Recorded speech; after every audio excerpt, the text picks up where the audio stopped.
Britain was a nation divided between privilege and poverty, those with power and those without. Two women, worlds apart, were united in their belief this must change.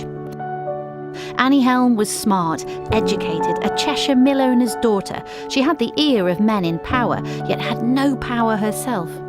She was a force to be reckoned with. Yes, yeah. And yet, the most simple and uneducated of men, simply by virtue of being a man, had a vote. And that just did not make sense at all. Nor did it to Leonora Cohen, born into poverty in Leeds, uneducated, but clever, brave too. She really felt that without the vote, there was going to be no way that women could have proper equality and could lift themselves out of poverty.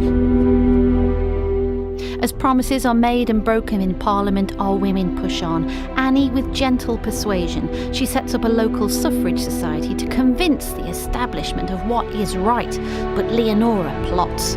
She heads to the Tower of London for a suffragette act so daring it would shake the establishment, to smash the crown jewels. This is where it happens. Oh, can you imagine how her heart must be pounding? So she sees this group of schoolboys and she snucks in behind them and looks for all the world like a teacher. And she must be thinking, where's the crowbar? Is it in my coat? And she finds it and she waits until the beefeater is over the other side of the room, and then she has to remove it and throw it and make this great announcement of votes for women. Oh, how daring is that, and how courageous. But then came the ultimate call for courage, and the war changes everything. As men die on the front, the suffragettes march to London to offer their services to the country. Women now hold the fort. They man the factories. They create the munitions. They run the businesses. And there was no going back. No. Once they knew what they were capable of, and once the men came home and saw all that they'd done, you couldn't go back. These were equals. Words and deeds had won the day. On the 6th of February 1918, women over the age of 30 win the right to vote.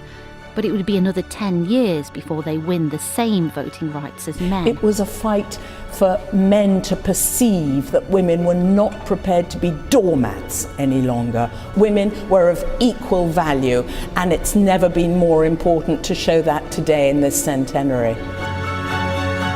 If she were alive today, what would she think? I think she probably would be very frustrated.